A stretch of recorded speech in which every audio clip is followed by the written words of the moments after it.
Sheridan Ruth, and I am here to welcome you home.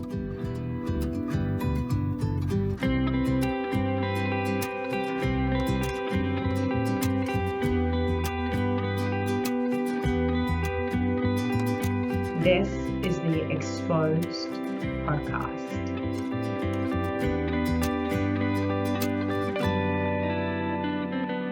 Where we reveal the body-based ways to ease anxiety, heal trauma, and create an empowered connection with love and money using nervous system regulation and a healthy dose of self-compassion.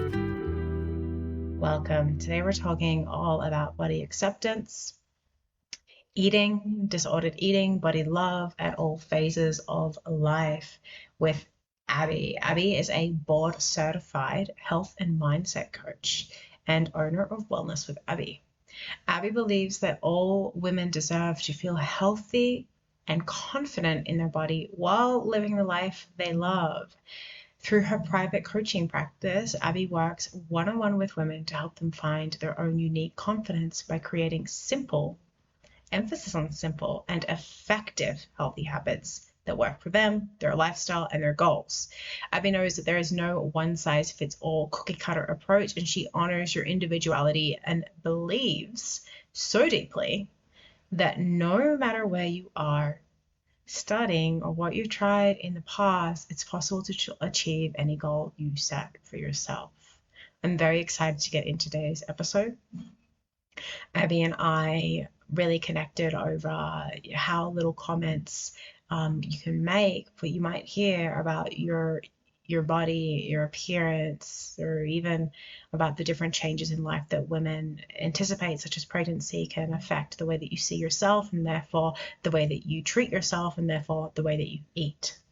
So if you are currently experiencing a desire to expand into the version of yourself that looks into the mirror and absolutely loves what you see, no matter how it is changing, or no matter what disempowering behaviors, thoughts, or beliefs that you have around food, diet, and exercise, I would love to invite you to come onto www.sheridanruth.com/expansion to receive a free 30-minute call where you and I can sit down and have a real heart-to-heart about what your unique needs are for your unique history, past and future. And we're going to explore whether or not working through my ease framework is the best fit for you right now. You will find that link below in the show notes. And I'm really looking forward to seeing your beautiful face across from me on the Zoom, and supporting you in your expansion. Abbey, I'm so excited for this conversation. I'm excited to see you. I'm excited to talk about this. I think the best place to start is to start with you. So you and I have obviously spoken before. And something that stuck out to me that you were telling me that I think that would be really good for the listeners to hear is what really changed for you when you got pregnant with your son and the way that you related to your body before that moment.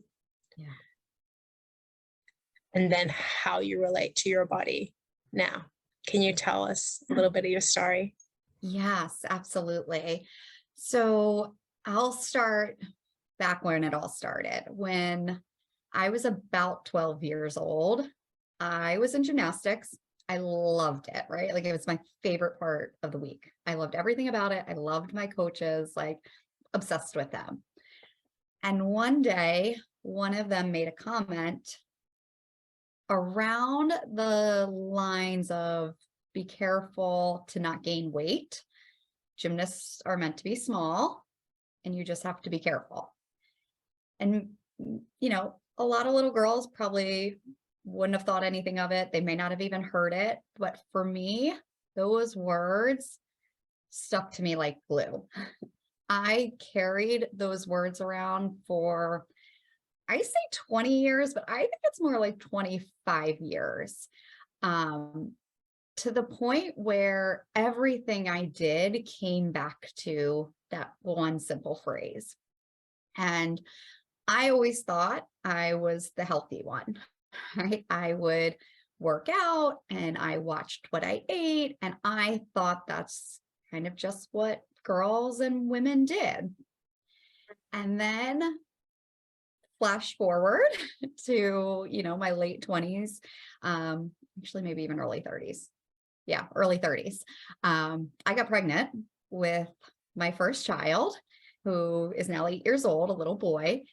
And I had this moment that kind of stopped me in my tracks, because I was really excited. This is what my husband and I wanted. We had been married a few years. We had been dating, gosh, I think it was like 8 years before we even got married. And I had this moment that was supposed to be the best moment of our lives. And yet at the same time, it terrified me. And it terrified me because I knew that I had to do the thing that I had been avoiding all of my life, and that was to gain weight. And it stopped me because it was such a new thing for me, right? Because I wanted to gain the weight. I knew that in order to have a healthy baby and healthy pregnancy, I had to gain weight. And at the same time, that terrified me because I didn't know how to do that. And I didn't know how to be okay with that. And so it struck me how scared I was in that moment, because I didn't want to go down the scared route during the pregnancy, because I knew that could lead to a lot of negative things for me, for the baby, for my health, for the pregnancy, all of the things. And so something just shifted in me then, that I was like, okay, I know what I need to do. And I actually came across health coaching right around that time, and it made me realize how unhealthy I had been all of my life. I mean, basically all of my life, right? I thought I was being the healthy one, but I was using movement as punishment. I was, staying away from certain foods, changing which foods that was, depending on which, fad or trend was out there. I could probably tell you everything that I ate from middle school through college, just because I was very structured in my day. It was, it was all of the things: no fats, then no carbs, then no 0 calorie, like as little calories as I probably could get.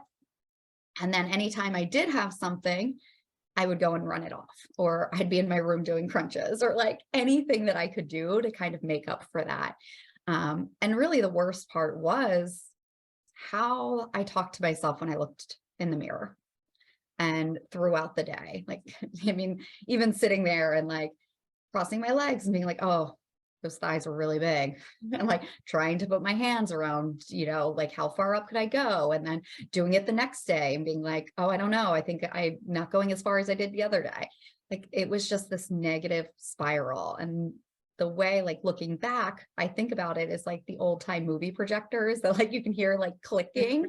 Like that was my brain. That was just mind scrolling through all this negativity, really because I was so afraid to gain weight. And I used to always, and sometimes catch myself now even, want to caveat that by being like, I've always been a small person and yet I still have this problem, but I've stopped myself from doing that because I feel like by saying that, it's discrediting smaller people having issues with their body. Right? Yeah, and also like, and on the flip side, people can be larger and still experience things like anorexia. Yeah. Right? Like what you're seeing I think what's really helpful to remind ourselves of when you're saying what you're saying is like, what we see on the outside of one person is just the tip of the iceberg and gives us no idea of what's actually happening in their life and inside of their mind or their emotions. Yeah, Exactly. Yeah. And Yeah. that's really the thing that clicked for me was it didn't matter if I was naturally a smaller person. It doesn't matter Yeah. what size you are. It doesn't matter how tall you are. It doesn't matter anything, what color skin you are, what your personality is, what you tell yourself is all within you. Yeah. And as you're speaking, I'm kind of coming at it from like two spaces, because I definitely struggled a lot with my eating and the things that you're saying. I'm like, yeah, that was kind of me as well. Like, and I know a lot of my clients come from that space as well. But something that I'm also thinking is like that sentence, right? Be careful not to gain weight. That sentence can translate so easily as well to hair loss. And I have witnessed so many people, and I have been one of those people who have had somebody say to them, like, oh, let's just make sure that nobody can see your bald patch, or yeah, we'll just take you to the doctor. And it's so well intentioned, you know, and they obviously have all of their beliefs about what a gymnast should look like, or what a good looking person should look like, or whatever the person should look like. But there are so many people who say these things to children or to other people, and you never know how one sentence about another person's appearance is going to impact them, because it will. And it just has to be one sentence, and it can be so sneaky sometimes. Like, I had a client who, and well, she actually shared her story, maybe I can link it below, where she talked about how her mom was like, well, you got to do your hair to look put together before you go out. And then she started losing her hair. Not being able to do that made her feel like she wasn't put together and she couldn't go out. And so there are so many little innocent things that we say and that we hear, that when we dig a little bit deeper, it becomes, and it completely can change the complete trajectory of your life. Yeah. Yeah. And Yeah. that's the thing. Like, I don't believe my coach meant anything harmful by it, No. and he had probably said it 100 times, right? Just because that was just something that wasn't necessarily a bad thing for him, right? Like, it was just, to your point, like part of what gymnasts were and did, and that sort of Yeah. thing. But to me, it dictated so much of my life. Yeah. Yeah. So what did you do? Because I like to think that one sentence that we repeat can have a lot of damage, but one sentence that we repeat can have a lot of positive Yeah. actions related to it. So what happened next? Yeah. I mean, it's definitely, and I would say this for anybody who is listening, it is not a flip of the switch, right? It's not like you have this click or this epiphany or this realization of, wait a minute, this isn't right. This isn't healthy. This isn't good for me, or whatever. And then all of a sudden it goes away. Like, this has been, I mean, again, my son is now 8. It's been really 8 years that I've been working on this. And I would say 95, 96% of the time, it's not there anymore, right? Like, it's not, but then there's that 5-10% of the time that I feel like I'm just starting this journey out over again. And what I would say is, sorry, I don't know if you can hear that background. What I would say is, what really helped me was to start to hear what I was saying, and to start to think about it as me saying it to somebody else. Sorry. Yeah.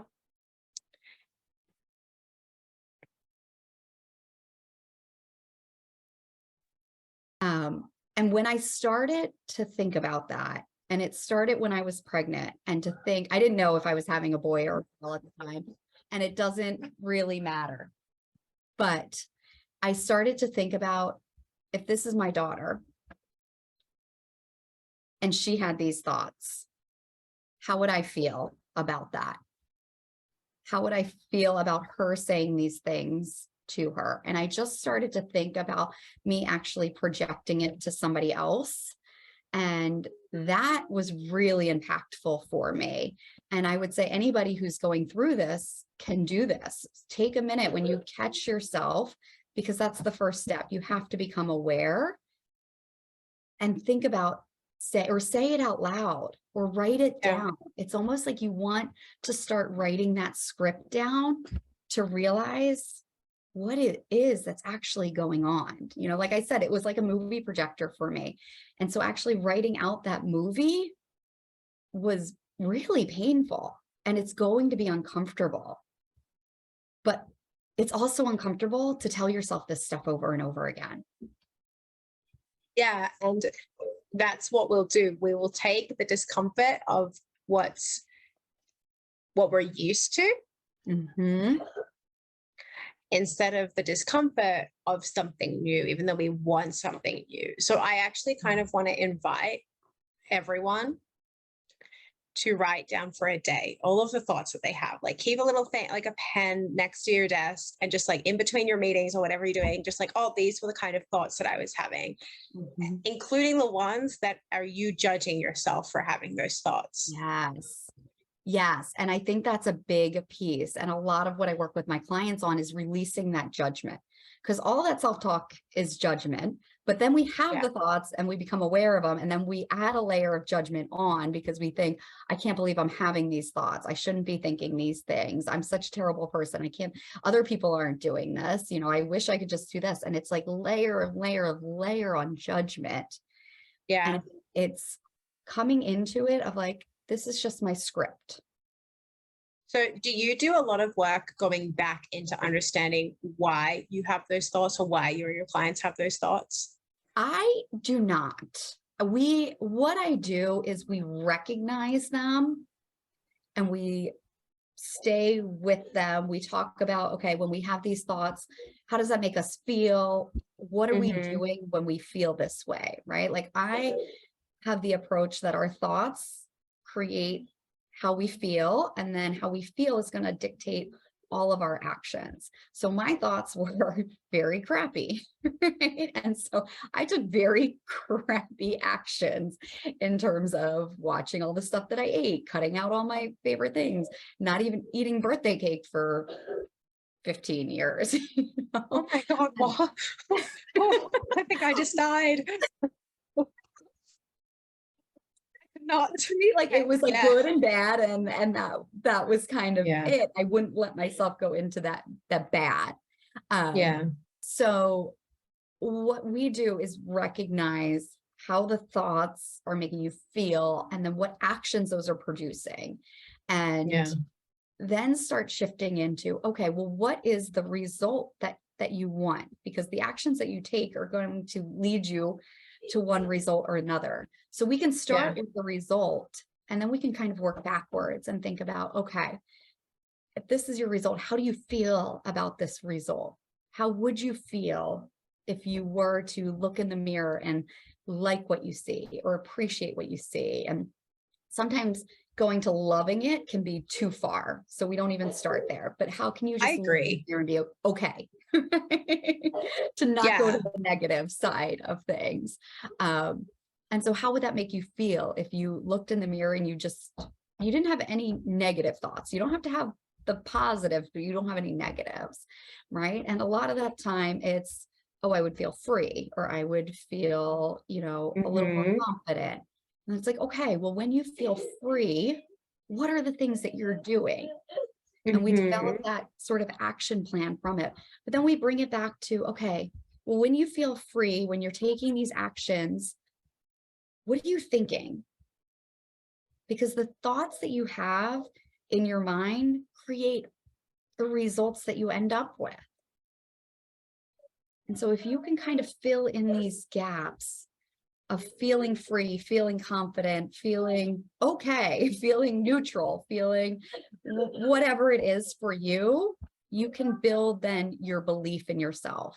And then you can start rewriting your script from those beliefs. Yeah. So I have two questions. Number one, and we're gonna come back. We're gonna come back to them because I'm excited to ask both of them. What do you do with like emotional eating? What's your approach when you have somebody come to you who is an emotional eater, and it's almost compulsive? It's like, okay, like beautiful, Abby. I love that. And also when I get home and I look at the packet of chips in front of me, like, I'm not going to do that. Yeah. What type of approach would you take? Yeah. What do you think people should do? First of all, when it comes to emotional eating, I just want to welcome people to the club. Everybody is an emotional eater to some extent or another. I read a book that was like emotional eating is like an accepted vice or addiction of women because you can do it and look after the kids, and you can do it and look after the home, and you can do it without like stepping away from doing all the things that society expects of women. Whereas like a man, it's much easier for them to like come home, drink, and because the woman is usually looking after the kids. Yeah. Right. So that's just really interesting. But yeah, keep going. Yeah. So first, okay. So welcome to the club. Also, you're not a failure. You're not messing things up. You don't lack willpower, all of the things that, again, we think when we emotionally eat. You're a human being and you have human emotions that seek comfort. And so what I recommend is really a 3-step process to emotional eating is to start to recognize and notice the feelings that you have when you reach for something. So what's happening in your life when you find yourself, and you can do this in hindsight too, okay? So if you find yourself having just eaten a bag of Oreos or whatever, what was going on with you? What were the things that were happening around you? What was happening in your body? What sensations were you feeling? What emotions were you feeling? And starting to notice these things so that you can familiarize yourself with them. And then that way you start to notice patterns and you can start to recognize when they come up again. But again, this is a process. You have to do this kind of over and over again.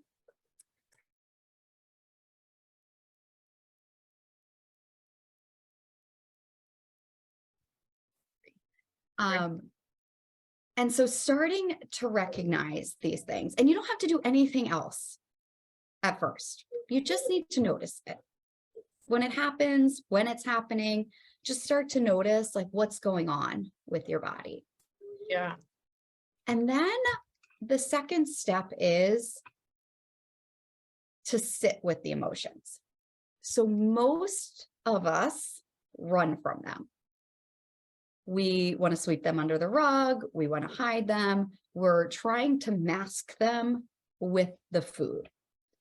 But really all we're doing is, again, adding that layer of guilt on top of it. Because anytime we eat emotionally, we end up feeling worse than when we started, simply because we did something that really doesn't make us feel any better, right? So now you're feeling bad and you've got this extra layer of guilt on top of everything. Yeah. So really allowing yourself to just feel it. Again, it's that uncomfortable. It's sitting in the uncomfortable and letting yourself know that you're going to be okay. So when people do this, I recommend that they do a breathing exercise. And it's a very simple, like 3 short breaths in, 1 exhale out. So like and just do that and say to yourself, I'm okay. It's okay. I'm going to be okay. And do that as many times as you need to kind of just release it. And then the third and final step is to really start asking yourself, what do I really need in this moment? And maybe it's movement, maybe it's a conversation, maybe it's a hug, maybe it's silence. What is it that you need? But it's very rarely food. Yeah. And it's just practicing these 3 steps over and over again. And then there's going to be times where they don't work. and you end up in the pantry and you're eating, and that's okay too. Yeah. And Something that's that about releasing judgment. Totally. It's about releasing judgment, and it's about like giving yourself that space. I think that's such a great 1, 2, 3 step. And I I always like to invite people to be like, and you do the steps. And if you still want to eat, eat. Yes. Like just build the steps into your practice until some nights you only want the steps. And other days we'll have the potato chips as well. Like it's going to be okay. It's not the end of the world. Like let's just focus on that, because yeah, but those steps are really good. Learning to be with your emotions will change your entire relationship with food, Absolutely. because you're Yeah. just using food Yeah. as something to self-soothe. But if you're doing your nervous system regulation and you're doing your inner work and you're learning to be with your emotions, like I got on a call once and my client, she was like, I'm so happy we had this call, or I would have gotten home and half the Nutella jar would have been in the garden. I was like, yeah, that's pretty much what this work does. It saves your Nutella. Like, Yes. Yes. And I think you're absolutely right. Like if you can learn to feel your emotions and sit with your emotions, it's not only going to change your relationship with food, it's going to change your relationship with yourself and with other people too. Right. And Yeah. it's, you start to recognize that feeling an emotion is really the worst thing that's going to happen to you. Totally. Yeah. Yeah. And it's the most uncomfortable thing. We don't want to feel our emotions. Like we have, I don't know how many thousands of emotions can we possibly go through. We don't want to feel them. We only want to feel happy or excited or confident. But that's maybe 50% of our lives. Yeah, like if Either that. spend We want it to be 50% of your 100. life like running, or you can just embrace it because it's going to be there. Totally. Totally. Yeah. Yeah. Okay, my other question is, and you kind of alluded to this, I think, is like, I think that you were talking about like sharing or changing your script or your story about your relationship with your body. Can you share? You kind of half began to mention it, and now I'm really curious. Can you share a little bit more about that? Yeah. So I think the biggest thing, and it's going to go back to kind of what I've been saying, is allowing yourself to be uncomfortable. It's starting, you first have to recognize what you're saying to yourself. And we all know when we talk negative to ourselves, right? We believe those things are truth. We have thoughts, and to us, they are reality. But really, they are just sentences in your head. And so the first thing I think anybody can do is start to ask yourself, is it true? And at first you're going to be like, yes, of course it's true. Like, I need to lose weight. I need to do this. I need to, whatever. For me, it was always, I'm too short. My legs are too big. My stomach's not flat enough, all of the things, right? Yeah. But those were the things that came up for me over and over again. You need to ask yourself, is it true? And the way that I want you to approach the is it true is, if you went to a judge and you had to put all the evidence in front of them, would it be upheld as like, yes, this is truth? Absolutely. Like the sky is blue. And I don't even like to use that because the sky is gray outside right now. You know what I mean? Yeah.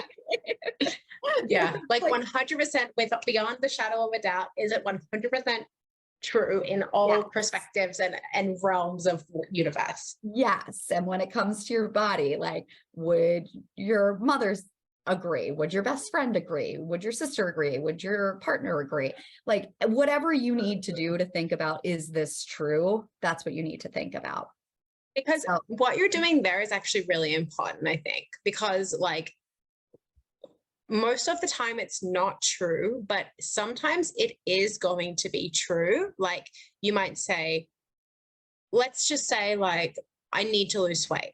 There are people in the world who have really intense health problems because they're holding too much adipose fat, right? Yes. And so not in a judgmental way, not in like, I need you to lose weight, like that's so gentle. No, we can bring some compassion and some understanding to that. But you can actually look at yourself and say, can I walk? Am I about to have a heart attack? Can I function as a human being? Probably most people who are having that thought can. And if you don't, that's okay as well. We're just going to take a different approach. We're going to do the self-love and also maybe go to the doctor and like create a plan of action that's different. Yes, absolutely. And there's people that want to, right? And it's not Yeah. necessarily the action of, like losing weight. It's your thoughts around the losing the weight too. Like if you're looking in the mirror and telling yourself that you're too large or, like whatever that is, like that's not going to feel good to you. And so you just, it's not going to help you do anything. Yes. You want to bring it back to, okay, what is the truth in this situation? And maybe the truth is I need to lose weight. And that's okay, right? It's approaching it from that neutral standpoint of like, this is fact versus this is the story that I'm telling myself. And when it comes to these things, I think stepping into the uncomfortable is looking in the mirror, getting into a practice of looking in the mirror and not only physically, but being able to look for the things that you're proud of, that you appreciate, that you like. And that, again, it doesn't have to be a physical attribute, but can you look yourself in the mirror and tell yourself stories that make you proud, stories that inspire you, stories that remind you of who you are, how far you've come, what you have available to yourself, and start to bring yourself to those places. Before we wrap this episode up, I'm going to take a few minutes to share with you a little invitation that will support you in taking this work deeper. There could be various reasons why you're here listening today. Perhaps you are a client, a friend, or a colleague. Maybe we just found each other, or maybe we've known each other for a while. What I know to be true is that you're likely here because you're ready to develop the tools to bounce back from the difficulties of life quickly and with more ease by having the tools to regulate your nervous system and find inner peace instead of inner conflict for good. You know that you are ready to say goodbye to the nagger inner critic voice telling you how you should be or getting stuck in the endless what ifs of anxiety. You're ready to know how to set boundaries with your loved ones in a way that increases the love, trust, and connection and doesn't just feel like isolating walls. And you are ready to finally increase your resilience and your body's ability to feel more in control of your big emotions without trying to manipulate them so that you can find your innate wisdom. You're ready to finally celebrate the growth of your relationship or your business without experiencing shame and guilt, even though you're experiencing quicker success than those around you. I support all of my clients in this through a framework of nervous system regulation, emotional alchemy, and self-trust cultivation. And this podcast is just the tip of the iceberg. This is why I'm extending an invitation for you to book a free expansion call, where on this call, we will dive even deeper into exactly what you need to go from feeling overwhelmed, managing big emotions, and falling into anxiety or depression as a result, to having the tools to regulate them quickly and with ease. In this free 30-minute call, you will receive free coaching and support around your unique personal situation. And we will explore whether or not coaching is going to be the best fit for you at this time. Some of the results that clients have achieved after just their expansion call are deep acceptance of their differences, so much that when they share their story now, they attribute most of their self-acceptance to this one 30-minute call, or signing a client right after the call because they leaned into the embodiment work, or feeling deeply seen and understood so much that now when they go to ask their partner for a hug, they no longer feel needy when they're doing it and they get the hug. Or switching one habit that they had when communicating with their partner for another and witnessing more harmony and peace in the relationship instead of resentment and nitpicking. And you deserve this too. So you will find the link in the podcast notes to lock your free call in ASAP. When you book this call, you can expect to walk away with clear, tangible ideas on how to apply this work to your life, and you'll decide if you would like to work with me one-on-one in the process of becoming more resilient and regulated. Because that's always going to give you something to come back on. And even if you can't think of good things, maybe it's just, I have a body, to like what you were saying. I woke up today. I have a body. I have legs that move. I have whatever it is for you. I can see in front of me. These are things that you can appreciate about who you are right in this moment. Yeah. And then that's the third step, is looking at, how can I be happy right now? Looking for those things. And even if you want to change, you have to change. Going back to, like, if there is a health concern and you have to change, how can you be happy in this moment? Everything that you've done has gotten you to this moment. You can't change where you are right now, right? You can't like snap your fingers and like, poof, you're somebody else. But what you can do is find, how can I be happy right now? And maybe that's just bringing it back to, I have the power within me. I have the control to do something different, to change, to take the step. I'm doing it. Like, what a thing to be, like, even going through these questions is more than most people do. And even listening this far, like, you should be really proud. Yes. Yes. And when you start to do this, again, it's not a flip of the switch. And I mean, I have a client that we've been working with for several months now, and we were talking just the other day, and she was disappointed in not being where she wants to be, right? Mm-hmm. She's like, she's got to have it in mind that she wants to create, and she's doing it inconsistently, and she wants to be doing it consistently.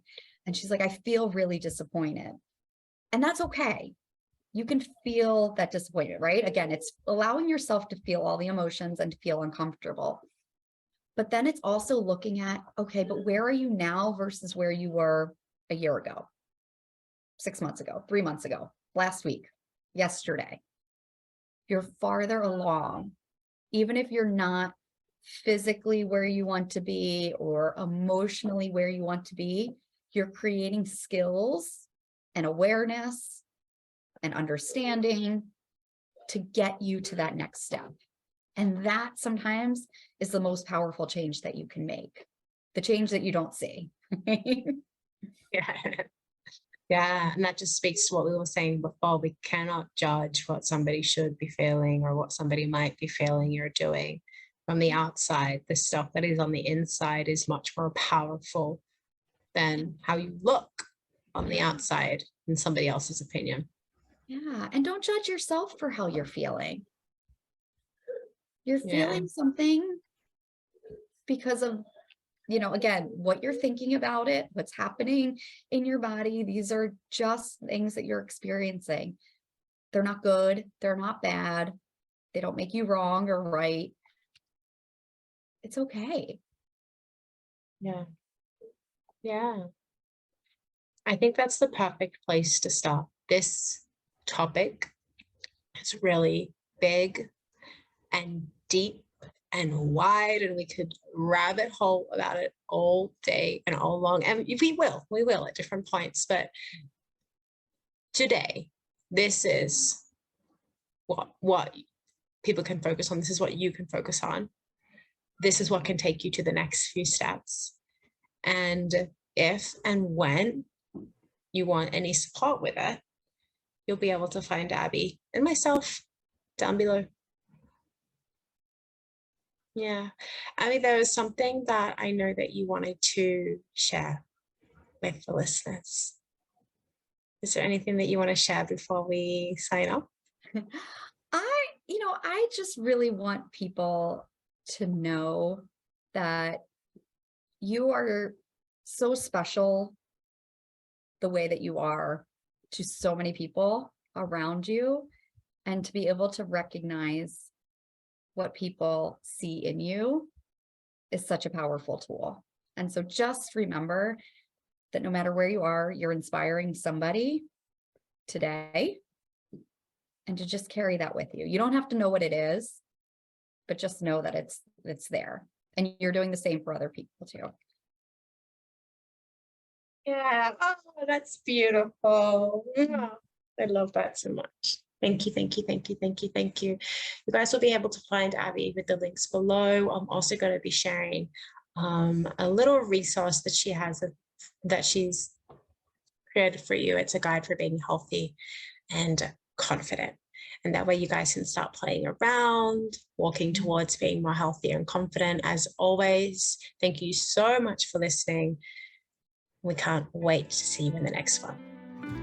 A big and special thanks to Upturned for composing this magical piece of music and to GS Studios for mixing it.